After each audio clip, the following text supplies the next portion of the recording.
Hey guys, what is up? It is your friendly neighbor Boos here, back again with another Isaac Breaking Run. This time we're starting with 2020. If you play this seed along with me, yeah, you'll notice that I rerolled something. It was scapular. I was actually thinking to myself long and hard about the scapular. And I was like, do I want to do a scapular run? And then I remembered that scapular runs tend to be incredibly lengthy. And I'm not ready for a, hour and a half slog through Isaac. So, I apologize. I re-rolled it in 2020 Sweet, so that's what we're going with. I promise I will do a breaking run when I get an opportunity to. Technically, scapular was an opportunity to, technically, but whatever. I don't think I have to apologize for that. But I will anyway. So I made the mistake. The number one mistake never to make, right? This is like a life lesson for you guys. If you are ever bored, watch movies, watch TV shows, watch YouTube videos, all that's fine, right? All that shit's fine. The one thing that's not fine, watch TV shows relating to food. That's what's not okay. That's the problem, okay? Now, you're probably like, well, what's the problem? Well, the problem is you can't stop. You can't. You really can't. Because, right, when you're watching a TV show, it can be incredibly compelling, and the greatest cliffhanger in the universe still ain't even shit compared to hearing about, a fucking nice-ass hunk of fucking sirloin coated in brown sugar. Ooh, alright, okay. You know what? Like, There was actually, I watched a show. Oh, this is actually a while ago now. It's not the most recent. Infamy is fine. Not the most recent, but it was a show about bacon. The entire show dedicated to bacon, right?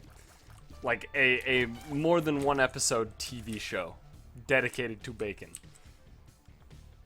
Which is the greatest thing in the universe already, right? Like, come on. But here's the greatest part about it. They went to there was an episode about like fancy bacon, right? Like the expensive stuff. And whew, if you've never thought about dropping $2,000 on bacon, after watching that episode, you might. You really might. I did. And then I realized I didn't have $2,000, and it became a lot more difficult to really even consider it due to how impossible it would be. But ooh, there was so one of the things, it wasn't like actually $2,000. It was like they advertised it as like the world's most expensive piece of bacon. This is a pretty good thing. So I'm gonna take Judas A Shadow. People have actually been commenting multiple times on how I seem to dislike Judas A Shadow. And, I'm not a huge fan of Judas A Shadow, but the main issue with it is the problem that arises with it, which is it requires you to die in order to have an effect, right? And that's, if items that require you to get hit just once to have an effect are generally bad, then an item that requires you to die is also probably generally bad by the same logic. Not necessarily, though. Judas A Shadow has a lot more uses than, say, Dead Bird. But anyway, back to my story about the world's most expensive piece of bacon. Okay, so how do I describe this in a manner? See, I don't have the vocabulary, really, for, like, food things. But let's see. I'll do my best. So they had a nice, I want to say, like, 1.5 inch thick, just cut of, what is it, pork belly is what the bacon comes from? I think it's belly, right? Sounds right. Just a nice ass slab of it, right? Like an inch and a half, maybe even 2 inches. Pretty big, pretty thick, pretty good looking. All right, that's where you start. And by the way, the world's most expensive bacon, you actually have to order ahead of time, like the day before, for them to prepare it. Because you take this, I think they put it in like an oven for just a little bit, right? Just get a start going, get a surface. Then they coat it in brown sugar, as well as some other smaller seasonings, not like excessive amounts of those. The most notable, of course, is the brown sugar. And, you know, coat it with brown sugar. Just fucking lather it on there. And then take that and fucking put it in the oven for how long? Like overnight? like 7-8 hours or something like that, and just let it sit in there, right? And honestly, that's it. It's not even a very complex thing. It's pretty much just a huge hunk of pork with brown sugar, right? But But, right, the problem is it takes so long to cook that, you know, you have to order it ahead of time. And it costs like, oh god, yes. It costs like, how much was it? Like $200 or something? In that ballpark, I want to say. Not cheap. Not cheap. I guess I should take this, technically. It's not cheap bacon. Understandably so. And apparently, it was the greatest bacon that this person, I don't remember who it was, some random ass dude was hosting it, the show. And supposedly it was the greatest bacon he's ever had in his life. And he has a show about bacon, so I think he knows a thing or two. Well, that sucks butts. But there was another episode where they went to, God, isn't there's a town in Texas called Bacon, I think. Hang on, I'm gonna look this up to corroborate my story. I think it's like called Bacon Restaurant, and it is located in Bacon, Texas. I think. I'm not entirely certain. I can pause to look it up in a moment, but everything that they had on the menu had bacon in it, or a part of it, right? It was all bacon. Like, they had other stuff, but it was all bacon. There was like a pork roast just wrapped in bacon. That looked pretty good. There was, I mean everything's bacon. Even their fucking like decorations were bacon. They had the like bar table was carved in like the shape of a slab of bacon and then painted to look like bacon. It was just, I mean, clearly they had a niche and they were filling it. That much is certain. And honestly, I'm not gonna lie to you, alright? I'm not gonna sit here and lie to your face. Or ears, I suppose. But I don't even remember half of the things on that show. I was spending too much time just laying in a near comatose state, salivating uncontrollably. So I don't know, like, it was just too much. And it's on like Discovery, I think? Or was? This was a while ago. I don't know. And wait, where am I? Yeah, this way. And it was, they had like a 5-episode marathon, and if you know Discovery Channel, the shows on Discovery Channel are an hour long. I think all of them. I don't recall a show that's not an hour long. So 5 hours of a show about bacon, which was preceded by a show about like county fairs. I have a reading problem when it comes to county versus country, but I've never actually had that happen, that extend into my speaking. So that was weird. But anyway, it was about like county fairs. And it was like a competition sort of show about county fairs, and they had like cook-offs and shit, and it was phenomenal. And obviously I was watching that for like 4 hours, because that was also, you know, just a huge block of TV show. And I was watching it, and I was like, okay, I gotta stop. You know, this is something about food. I know what happens when I watch shows about food. I gotta stop at some point.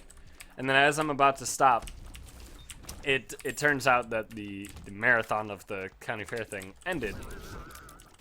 And I was like, oh, good, well, great stopping point. And then the commercial came on. Well, not the commercial, but like the what do you call it? Like a preview, I guess. At the beginning of a show, they're like, you know, they got the movie announcer guy being like, something, I don't know. You know what I'm saying. Basically, they explain the contents of the show you're about to watch in summary, right? That came on, and all I heard was bacon, bacon, bacon, bacon, bacon, bacon, bacon. And then I obviously had to sit there for another 5 hours. So it really, it draws you in, and it's a nightmare. A really fucking delicious sounding nightmare. I don't know what it is about food shows. I don't know. I honestly don't. I don't understand what compels me to just watch food shows for so long. And apparently this isn't limited to me. Like, a lot of people have this issue. There was even there was a South Park about it, if I recall. I don't watch South Park. It's not that I think it's bad. It's just that I don't watch it. That's literally it. Just like I don't think that basketball is an unenjoyable sport to play, I just don't play it, right? See? Just because somebody doesn't do something... Oh, I want it so bad. I'm going to take it. Just because somebody doesn't do something doesn't mean they dislike that something that they're not doing. That's, you know, that's just ridiculous. It's just, they don't do it. That's about it. Nothing fancy, nothing confusing. But yeah, so I just don't watch South Park. It's just a thing. But there was like a South Park episode, right? Where it was like cream frige or whatever. I don't know. My understanding of South Park explicitly comes from, like, generally what other people talk about when it comes to South Park, which happens to generally be the major lines of the episodes. For example, "Fuck you dolphins" and "Fuck you whales," I think, was a line from some...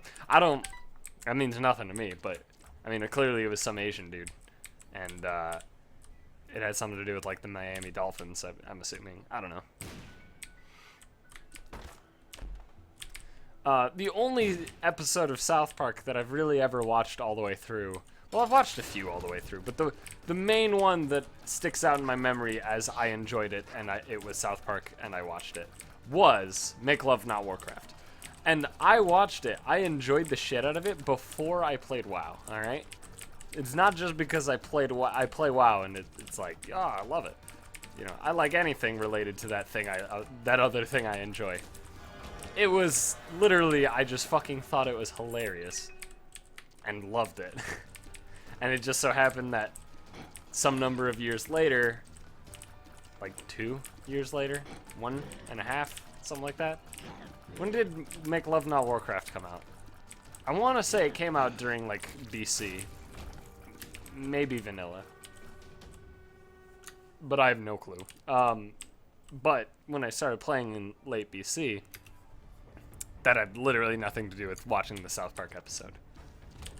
So take that, statisticians, trying to figure out some correlation. Get fucked. Yeah, that's right. Alright, I am sick of facing mini-bosses in places of things that I should be getting stuff. I don't know what I'm saying. That wasn't a sentence, was it?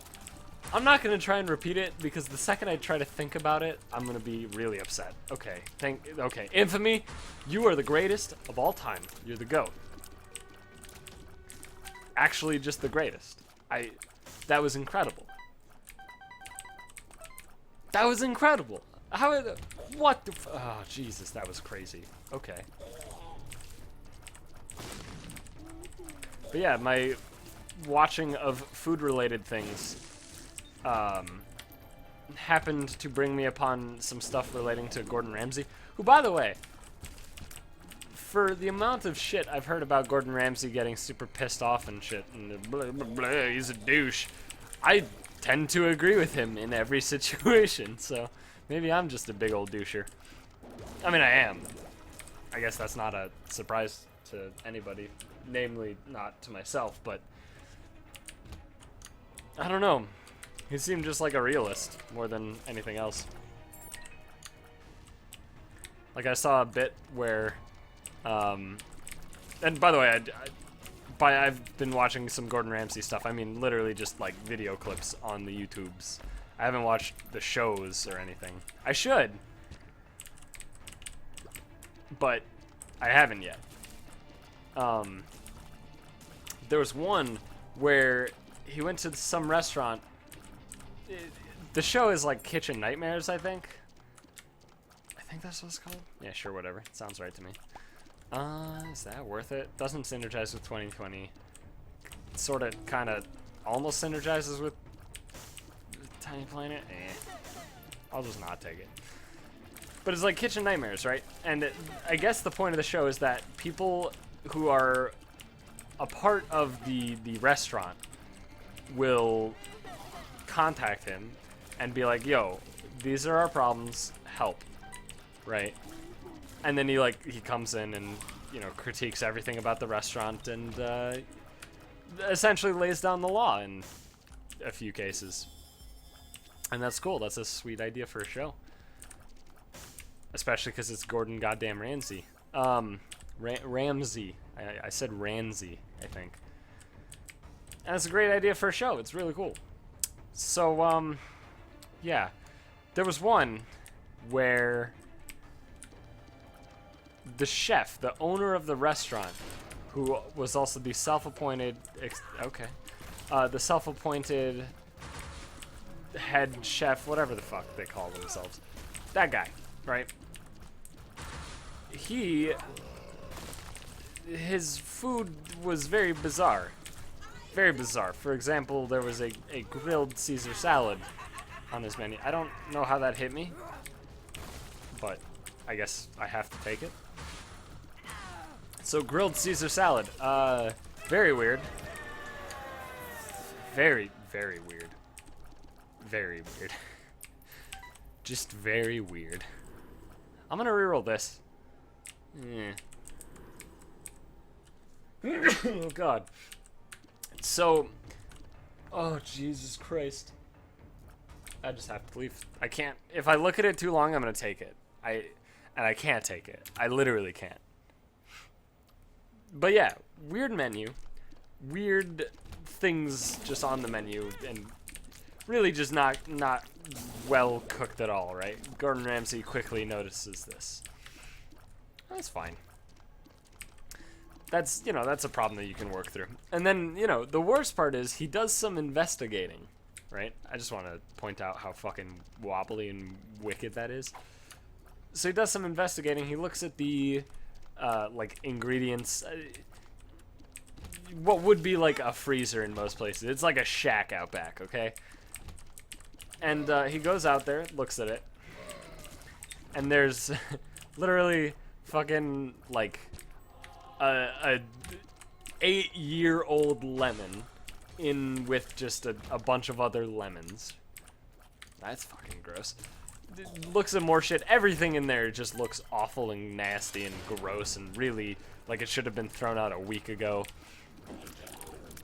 And like the guy is like, I don't see what's, you know, I don't see what the big deal is, you know, when Gordon Ramsay's like, look at this shit. What the fuck is this, right? Because he's very blunt. And the guy's like, I don't know what the big deal is. And then he's like, they're moldy, you pillock. I think that's, I don't know. I don't know British insults, but I think it was pillock. It's very interesting how people can be so fucking stupid. when it comes to other people criticizing them, right? Like, it's so weird when it comes to like a creative medium, and honestly cooking is a creative medium. When it comes to a creative medium, it's so bizarre because people, it's so polarizing, right? Generally, the person in charge of the creative work, the person who is responsible, how about, of the creative work, is very frequently put into one of two camps, right? Like, I'd say 90% plus of people in charge of a creative product fit into these two camps. One is they think they're God and they can do no wrong, and the other is they think they're shit and everything they do is wrong, right? And both of those are fucking ridiculous. Although I sympathize a lot more with the I sympathize a lot more with the think they're shit and they can do no right. Did you just... Okay, alright, Dark Bum. I sympathize much more with that group because I'd say that I probably fall under it a good amount of the time. But... God... The fucking people who think they can do no wrong. What's going on in their head? I don't understand.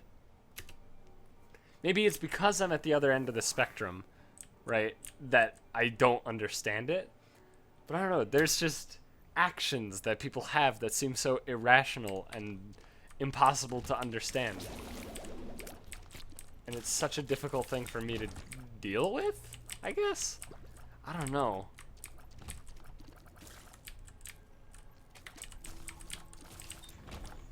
I don't understand how you can ever, when Gordon motherfucking Ramsay is screaming at you, saying that you're a fucking moron, and everything you're doing is wrong, how can you stand there and be like, you're an asshole? I mean, well, maybe that's a much more reasonable reaction. His reaction was more like, oh, God, what was it? What did he say? It was something along the lines of, like, him saying that Gordon Ramsay's wrong, right? It's like, one man's opinion. Here's one dude. While that's technically true, it's also Gordon Ramsay, so...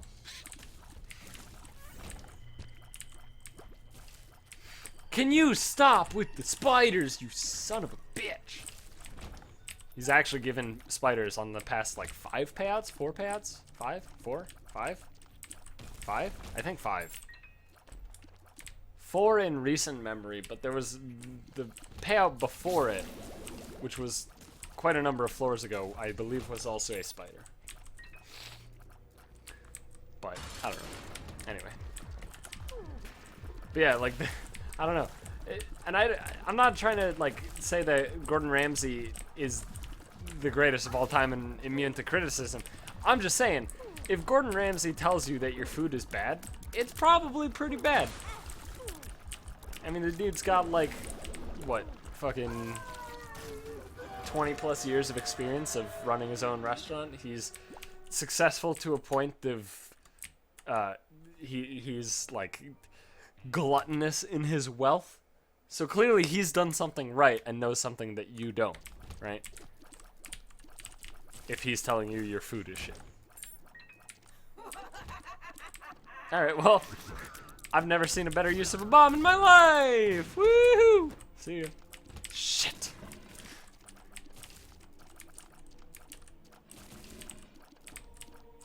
Alright.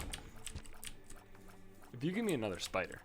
What the fuck? Okay, alright, we're through Dark Bum. That's it. It's not me, it's definitely you. I just don't think it's working out. Do you think that's good? Should I send the text? Ooh. Ooh. Break up via text. I mean, I understand why that's such a... I don't know, social taboo, I suppose. I hesitate to call it a taboo because taboo generally covers stuff like, you know, cannibalism, pedophilia. That's like an actual taboo, right? Yeah, I don't need that. Calling, like, breaking somebody up via text a taboo is kind of, you know, that's pushing it. But you know what I mean, right? And I understand why it's considered that, but at the same time, I do think it's kind of ridiculous. I don't know. It depends entirely on how the relationship works, or worked, or didn't work. Like, if the other person, if you're breaking up with them because they're an awful human being, fuck yeah, fucking dump them via text, fuck that guy. Or girl, either way, you know, whatever you're into. Fuck them. Not like literally, because don't stick your dick in crazy, or have a crazy dick stuck in you. That doesn't roll off the tongue, but you understand. But yeah, like, I don't know, if they're a fucking awful person, then yeah, fucking text, sure, why not? It's the easiest way to get rid of them. But I understand that some people like to nurture relationships even beyond what, you know, most would do. I don't know. Like, when I hear people talking about how, like, you know, they're talking to their ex, I'm like, it's a bit weird to me. I don't know. Maybe it's just because I'm too eager to burn bridges in my social life. Which is definitely a problem I've noticed, but, whatever. Can't really fucking fix it. You know what, fuck this. Let's just...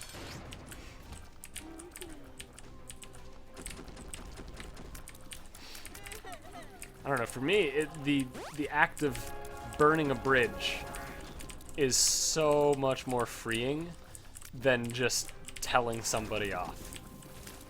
Right? Like, if I hate somebody, sure, I might tell them off. Sure, why not? But the act of just burning the bridge is so much better. It's just such a better experience. And that might make me a terrible person, but none of this is like a, you know, news. So, anyway, thanks for watching. That was a weird episode, but hope you enjoyed it anyway. And if you did, please be sure to leave a like. It does help me out so very much. And I just want to say again, I'll probably say it like every episode forever because I'm horrible at this sort of thing. But thank you to everybody who has liked every video. I know there's a select few of you who just hit that like button instinctually, and I totally love it. I appreciate that so much. You have no idea. But you know, keep up the good work with that. So I can rake in them YouTube pennies, you know, them YouTube microcents. But yeah. Anyway, thanks for watching. Hope you enjoyed that episode, and I'll see you in the next one tomorrow.